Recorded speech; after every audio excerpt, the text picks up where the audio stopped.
This is take 2. We came on a few minutes early so that we could do a camera adjustment. But hello, everybody. My name is Tina. Today is my first YouTube live. I've been doing YouTube's.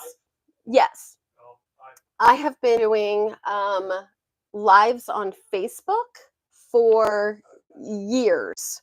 But this is my first YouTube live. We are migrating over to YouTube for the format, for the community, for all the things. So thank you guys who are joining me, whether during the live or on the replay. Now, since this is my first live, we haven't really sent out a notification and scheduled our lives like we normally do over on Facebook. So maybe I'll be able to get through this one. Whew, I gotta tell you guys, we are in the middle of a heat wave, but I think I'm stress sweating over here, okay? All right, guys, let's go ahead and check some stuff out.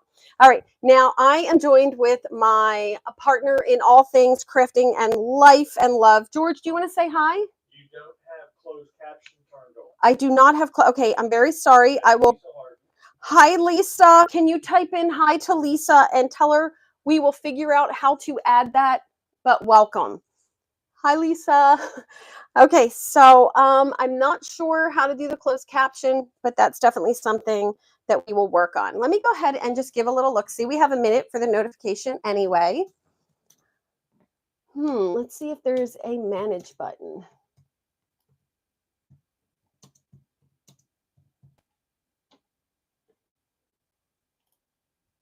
Okay. Sorry about that, George. Here, sorry about that, George. Just want to check. Well, no, I'm also looking at how fuzzy it looks. Yeah, but that just might be us coming. Oh, okay. Not you going in. Okay, sounds good. Okay, so we are learning new things. I will work on that closed caption. Lisa, George is going to go ahead and send you a comment. All right, let's go ahead and start on today's project. Today's project will be scrapbooking.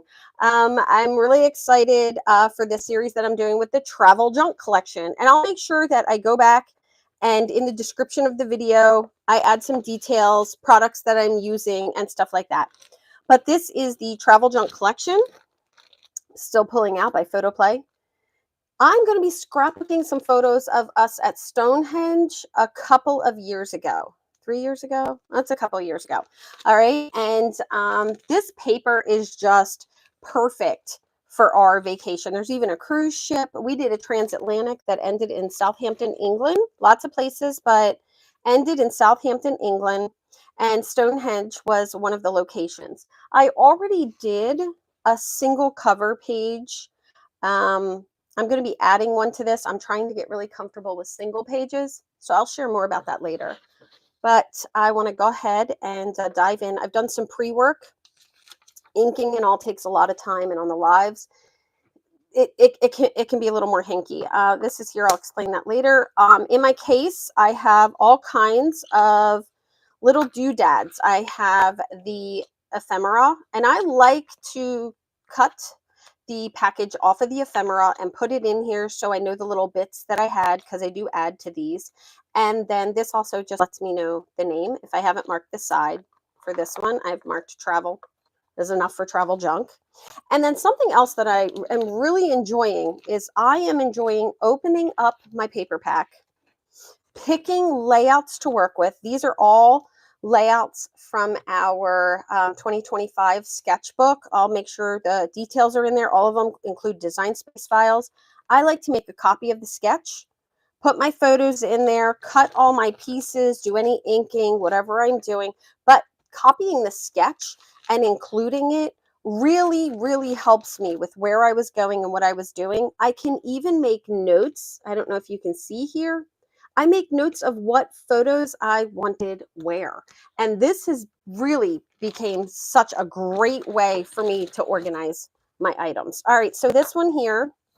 Oh, and this is also so nice for doing this if you are going somewhere else to scrap, or maybe you're not feeling creative, but you still want to make progress in your scrapbooking. This is so good. So you can see I even changed my mind a couple times. All right, let's dive in here. All right, I've already done this one page. I made using our, I have a free sky template. It's in Design Space if anybody wants it, this cloud template. And I just made an entire 12 by 12 sheet and decided to cut that apart. I also did all of my cuts here. I have a frame that I might incorporate. I did some paper tearing with this, and I did all my inking in Acorn ink from Close to My Heart. Okay, so I'm going to go ahead and just kind of get some of this down. Okay, I don't think I've been this nervous in a really long time. All right, you may notice that not all my pieces are torn.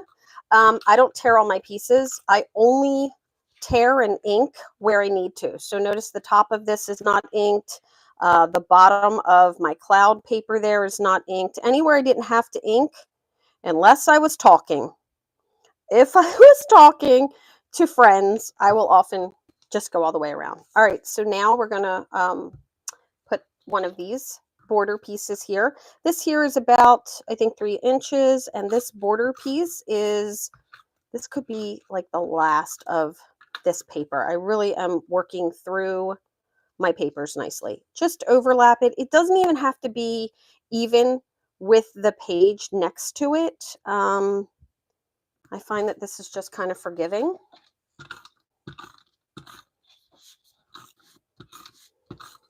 And I think this is about the same, 3 inches, give or take. And here's how I'm able to maximize this cloud paper. I liked it so much. I did it on my first Stonehenge page. Let me tell you how I went down the rabbit hole on this. Way too many clouds. I did way too many. They were just too close together. Then I decided I might like to do a little bit more, so I spread them apart, just really kind of learning this and going with this. But I used a very, very light ink called Seabrook. Took me forever. The whole page, I did keep coming back to it. I had wrist cramps. It was a whole thing. And what I ended up doing was kind of saying, I'm just going to put a little bit of this cloud paper on all my other papers, or on all my other layouts.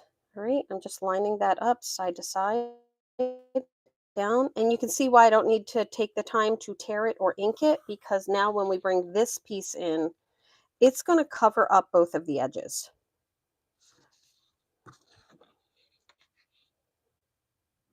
All right, and I can see that I can see a little bit more of it on this page, and that is because of my tearing. I'm going to see how much I have covered up. I'm just going to move it down a little bit. I try not to rub my adhesive down until I've placed my, let's check that out. I like that a little bit better. I was just a little too high right there. Okay. Now, as I work through this paper, I will tell you there is no hardship with this paper.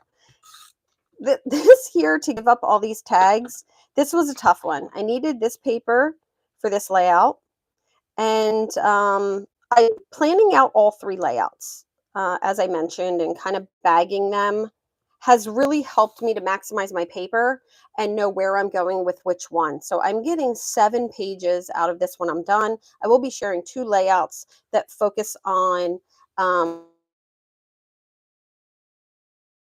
pages, but I still have enough to do another one. So those are all good things. All right, I have my list of all the things that I need, and I'm going to start laying my pictures out. Now, this part of Stonehenge is all about life at Stonehenge. So these all focus on how they lived. So I have the 2 different style houses. I have George pulling a big stone. This is work by day. All right. And then up here, I have some pieces that I plan on using. And one of the reasons why I wanted to use this particular layout, Life at Stonehenge, which I'll add my title later on in my journaling, but you'll see it in the picture that I will save for this. I saw these little dovetails, and in the ephemera were these little dovetails, and it just made me think of this layout, and I immediately thought to myself, that would be perfect. So here we go. All right, and this one's going to go over here. I'm going to have one here. And then down in the bottom, there's this detail focal that shows it as a circle. I'm going to be replacing that. All right, I don't want to cover up too much of anything, and I'm also going to do some paper tucking. This is a very straight layout. Everything is very straight. So what I want to do is leave room here for my journaling, show a little bit more of that cloud paper off. So you'll notice on the original sketch, these are up a little bit. I'm moving those just so that I can show off a little bit more of the cloud there. And then over here, I'm offsetting these two. I have George. Hi, sweetie. I'm showing those off. Here is where I'm going to be able to put my title, and I already, because that's what I'm keeping, Life at Stonehenge. Now, I need to check one thing. I have a feeling I'm going to need to adjust this photo up, and that's okay. That's why I didn't cut my title. I would like to take this. I already put adhesive on it. That's why it is stuck to my case. All right, I would like to take this instead of using the circle. And someone actually took a picture of the two of us. Normally, we just have selfies. I want to put this on here. I love the frames that come with the ephemera. They are one of my favorite parts. So I'm going to peel this off of here. I'm just going to slide this over for a quick second. And it's okay. I'll be able to peel this right off of this. It would be even better on my craft mat, but I think I'm going to frame it just like that. Let's use a little bit of this adhesive. This adhesive is very kind. So if I do have to pull it off, it's all good. All right. And now I want to share something else. Confession time. I am currently using up some photo paper that I don't love. It's true. I really don't love the photo paper that I'm using up. This is from my selfie. It was done on my phone, but all of my other pictures that I have been printing recently are on some older photo paper that I found in my office. I have been cleaning out and destashing. Hi, sweetheart. I've been cleaning out and destashing, and one of the things that I couldn't bear to do was throw away over 100 sheets of photo paper. I will say I would never buy the photo paper again, but I also wouldn't be able to. The photo paper is years old, but I've just decided that it is a great way right now for me to kind of save some money in one area that I might be able to spend on another. Okay, so now I have this. Now I have to be mindful that I still have that adhesive on the back, and you can see that this is going to take up quite a bit, but by sliding my photo up, I will have more room to put this in here. Another thing that I could do is switch with something else if I didn't want to cover up, but I think it's okay. The point is that George is right here. My title can really go anywhere. The only thing that I want is I want these two not to be like this, straight across. I want this one to go up. So I'm going to move that one up a little. I am going to bring this one down.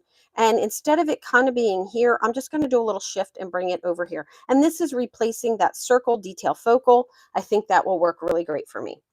All right, now I have to show you something else. So many things to show you guys, but this one, I'm in trouble. Okay, I recently, and by recently, I think this is in brand new, like George just loaded it. I have found like the greatest thing ever. All right, now I'm going to tell you guys, don't buy it during the video. I'm now going to be rewarding you guys for not ordering it during the video. When the video is over, I'm going to put this on sale, all right, just in case. Or no, it's going on sale with our Christmas in July sale. This is going to be on sale with our Christmas in July sale. So you may want to hold off, but you may want to add it to your order then. Okay, it's just the toppers. I can't tell you how many years I've been cutting tags and then cutting off the bottom, because I don't do where you leave it half hanging over on your plate and then you put it through. I just don't do that naturally. So I cut the whole tag out and then I throw it away. I was so excited to find these tag toppers. I really like this high for some cards. I have some plans for this.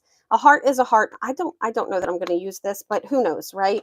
But I'm really loving this. And what I did was I cut a few out and I have inked them, and I'm going to be using them to add a little bit. Also want to share, I have some scrap pieces of paper. Anytime I'm doing vintagey stuff, I grab some of the paper scraps and I throw those right next to me. Another tip, if you gut a page and tags are all on the other side, which is what I had to do for this paper, keep those tags that are on the side. This is such a great tip. I'm not just saying that because it's mine. When you tuck the tags in, if they're coming off from the one side, you can see if you strategically position these you would never know when you put them on there. You would never know that it wasn't a whole tag. So you would have the outer portion of that tag page, and these are great ways that you can use them. I also have some other bits off to the side. Let's go ahead and put all of our stuff down. I'm going to grab my big gun because I have lots of adhesive that we're going to do. So I'm going to do this as quickly as I can and then put the big gun away. All right. I would love to know how many of you have travel layouts to do right now. I have so many travel layouts. I'm really having a great time, but I would love to know how many of you currently have some form of travel to scrapbook. It doesn't matter. It could be local too. Like, you know, I'm planning on going to the Reading Pagoda. So it could be local as well. I'm not flipping all these and doing them all at one time like I sometimes like to do, because I'm just trying to make sure that I'm watching them pretty carefully in case I want to add anything. She's pretty sure all her layouts are travel. Girlfriend, I got to tell you,